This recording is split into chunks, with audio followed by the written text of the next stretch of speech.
Sa wakas, at nakarating ka dito sa storya ni Juan. Hindi ito si Juan Tamad, kundi ito si Juan na Historiador. Kumusta po kayo mga ka-istorya? At ito po muli yung host po ninyo, si Paul, na OFW po dito sa Singapore. At you are about to watch episode 1, series number 3 dito sa ating episode series na pinamagatang Ang Isang Matabang Manok ni Mang Diego in Tagalog version.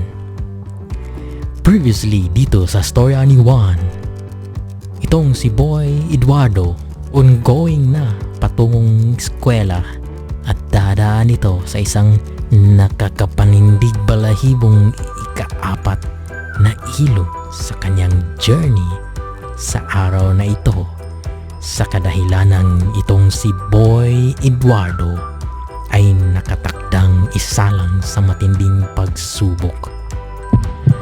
So, ano pang iniintay natin? Tara at pakinggan natin at makiasyuso na rin tayo sa kanilang conversation na nagaganap mula sa kanilang pamilya, na mostly sina Mang Diego at Boy Eduardo dito sa storya ni Juan in Tagalog version, episode 1, series 3. Habang ready na itong si Boy Eduardo sa napatungong school niya, mayroong isang importanteng payo itong si Mang Diego kay Boy Eduardo. Boy Eduardo, huwag mong kalimutan ang aking sinasabi sa iyo na huwag kang lilingon pag may tatawag sa iyong pangalan, kahit sino pa yan. Diretso ka lang sa paglalakad habang tumatawid ka sa ika-4 na ilog hanggang makalampas ka sa kabilang dulo ng ilog na yan. Ano pala ang nandyan sa ika-4 na ilog na yan, Tay? Wala namang tao dyan at nakatira ni isang tao at bahay na nakatayo dyan, Tay. Wala naman sigurong tatawag sa pangalan ko dyan, Tay. Yung mga tao dyan tuwing tatawid, hindi nga sila nag-uusap at dediretso lang din ang tawid nito. Hindi nga nag-uusap ang mga tao dyan while crossing the river, while crossing that fourth river, Tay. Bakit kaya ganyan dyan, Tay? Yung ibang ilog like yung isa hanggang 3 at 5 hanggang 7 ay okay lang po talaga. Normal as you, Tay Diego. At parang walang kakaiba dyan na nangyayari sa ika-4 na ilog na yan, Tay. Bakit ngayon mo lang ako pinagsasabihan ng ganyan, Tay Diego? Lalo na at kaka 12 anyos ko lang last week. Di na bali Boy Eduardo, kasi hindi siya pwedeng ipagsasabi kahit kanino, lalong-lalo na sa mga batang hindi pa naka-experience neto. Kailangang ikaw at ikaw lang ang makakaranas neto. Pero pag ikaw ay nalampasan mo ito at nagtagumpay, ikaw ay mayroong karampatang reward na matatanggap. Ito ang tinatawag nilang pagsubok sa ilog. At ang mga batang 12 anyos lang na mga lalaki ang makakaranas nito. Makakapag-explain lang ako in full details if makabalik ka dito sa akin, Boy. Pero Tay Diego, for sure ikaw ay nakakaranas din neto, Tay. Kasi same lang tayo ng school, di ba? elementarya tayo, di ba? Di ba? Di ba?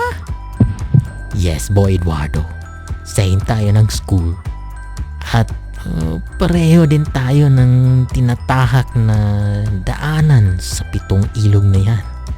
Lalong-lalo na sa ika-4 na ilog. Dumating na ang takdang panahon na ikaw, Boy Eduardo, ay isasalang sa pagsubok sa ilog. Ha? Bakit ganun, Tay Diego? But for sure nakalampas ka sa pagsubok na yan, di ba, Tay? Di ba?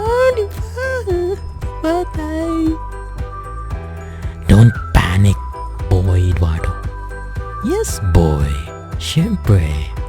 That's why nandito ako ngayon sa inyo ni Nanay Amelia mo. Wow! Ay, Boy Eduardo, nangyari sa dila mo. Nakapagpagaling talaga. Napakagaling talaga ni Tatay Diego. My goodness. Yeah. How about if failed sa pagsubok na sa ilog na yan, Tay Diego? Anong mangyayari, Tay? Yan lang ang isang problema, boy. Marami akong mga kaklase dati na same age kung noon at 12 anyos din kami.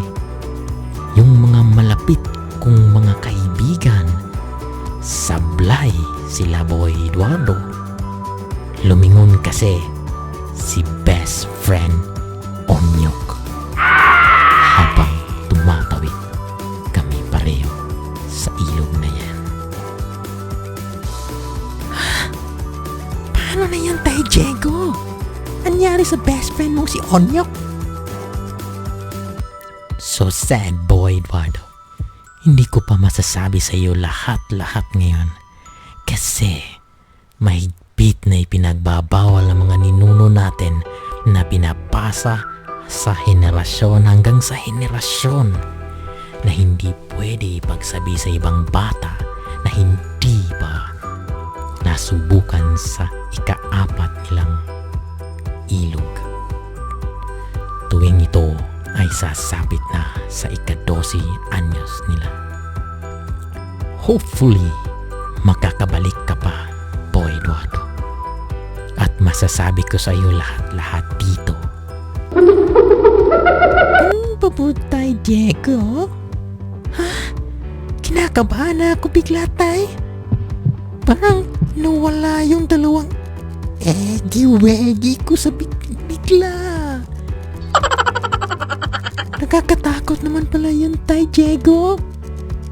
Bakit hindi mo na lang ako kayang samahan at ihatid mo ko, Tay? Hindi pwede, boy. Lahat ng mga kalalakihan dito sa lugar na ito natin ay nakakaranas talaga ng ganyang mga experience na isasalang sila sa ika-4 na ilog. At Boy Eduardo, pagsapit nila sa 12 anyos nila, basta sundin mo lang ako sa sinasabi ko sa iyo. Huwag at huwag kang lilingon tuwing may tatawag ng iyong pangalan. Pag ikaw naman ay nagtagumpay, hindi ka nila tatawagin pa. They don't bother you forever.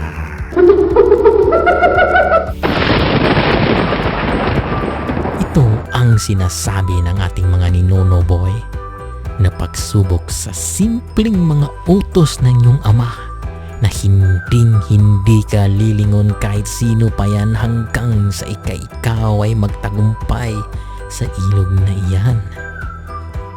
Sure, Tay Diego. Magdasal lang ako muna, Tay, bago ako sumalang dyan. At sa ika-4 na ilog na yan. Magaling, Boy Eduardo. Yan dapat ang gawin mo na magdasal sa Panginoon. Kasi wala tayong magagawa pag wala siya sa atin. Siya ang magbibigay ng gabay at lakas para malampasan mo ito at safe kang makakaahon sa ilog na iyan. Okay tayo, Diego. Sige na tayo kasi baka malate na ako sa school. Nay Amelia, tara na Nay! Hurry up!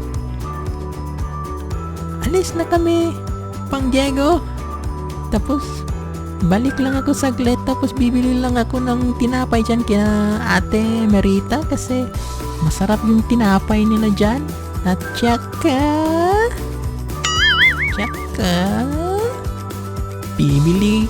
bibilhan ko rin si Boy Eduardo para may snack siya mamaya sa school.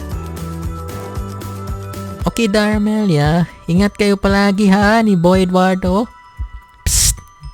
Boy Eduardo, pagkatandaan mong sinasabi ko sa'yo, okay? Lumakad na sila Ate Amelia at Boy Eduardo papuntang school neto sa Upper Baclayon Elementary School na 7 ilog pa ang tatahakin neto araw-araw. Nay Amelia, bakit kaya sinasabihan ako ni Tay Diego kanina na mag-ingat daw ako sa ika-4 na ilog na yan kasi ito raw ay pagsubok sa mga batang bagong salta sa ika-12 anyos nila? Kagaya ko po. Ano kaya nandyan, Nay Amelia? Oo nga Po, Eduardo, lahat ng mga batang lalaking umabot ng 12 anyos ang makakaranas nito at walang makaka-escape sa pagsubok na ito, boy. Basta sundin mo lang yung sinasabi ng Tatay Diego mo kasi yun ang susi or key sa Ingles para sa katagumpayan mo sa araw na ito. Okay, Nay Amelia. Matapang naman ako, di ba, Nay? Di ba? At tapang at tao ito si Boy Eduardo, di ba, Nay? Siyempre, Boy Eduardo. Kaya nga anak ka ni Tatay Diego mo at tapang na tao, di ba? Habang naglalakad sila Ate Amelia at Boy Eduardo, may nakasalubong silang sa unang ilog. Ito ay umiiyak at tinatanong ni Ate Amelia. Ang ito pala ay isang kapitbahay nila na si Esther. Ate Esther? Why are you crying? Bakit ka umiiyak? Ang nangyari sa'yo? So sad, Ate Amelia. Ang aking anak na si Boy Isagani hindi pinalad sa pagsubog sa ilog. You know how it works there, Ate Amelia. Ha? Talaga? Ate Esther? OMG! Bakit ganun ang nangyayari? So sad. Sorry, Ate Esther. Sa nangyari kay Boy Sagani. Wow! Boy Eduardo, school ka na pala ngayon. Belated happy birthday sa iyo, Boy Eduardo. 12 anyos ka na pala din, boy. Thanks, Ate Esther. Oo nga, Ate Esther. Nakaka-attend ka pa nga ng birthday celebration ko ng last week, ah. Oo nga, Boy Eduardo. 12 anyos ka na pala ngayon. Ikaw na pala ang isusunod sa isalang sa kapagsubukan ng ika-4 na ilog na yan. Careful always, Boy Eduardo. Thank you, Ate Esther Lit, sa iyong advice. Okay, boy. Walang problema, boy. Ate Esther, yung anak mong si Eduardo ay napakabait na bata re. O siya, Ate Amelia. Catch up lang tayo later. Uwi na ako. Paalam. Okay, Ate Esther. See you later. Oh, nandito na tayo, Boy Eduardo, sa unang ilog. Buti pa dito. Madali lang at hindi malakas yung agos ng ilog Parang easy level lang ito para sa iyo, boy. Siyempre na, Amelia. Hanggang sa binti ko lang ito na Okay siya, Boy Eduardo. At uwi na ako at ikaw na magpatuloy patungong pa school mo Huwag mong kalimutan ng bili ng Tatay Diego mo sa iyo at magdasal saglit bago ka tatahak sa ika-4 na ilog na yan. Opo, Nay Amelia. Siyempre, Nay. Okay, alis na po ako, Nay, kasi baka late na po ako papasok sa school. Dali. Bye-bye, Nay Amelia. Okay, boy. Take care of yourself, boy. Yan na po muna. At to be continued lang po natin. Subaybayan po natin yung storya ni Eduardo dito sa adventure niya sa araw na ito ng Lunes. May klase kasi siya at last week pa nag 12 years old na itong si Boy Eduardo at siya ay isasalang ngayong araw na ito at i-continue po natin sa susunod na episode series po dito sa storya ni Juan. At maraming salamat po ulit sa pagtangkilik sa storya ni Juan. And hopefully nag-enjoy po kayo at okay po kayo dyan sa kalagayan po ninyo. At tapos yung episode series natin na ito, yung isang matabang manok ni Mang Diego ay isang original na story po ito, episode series, at abangan po niyo sa susunod.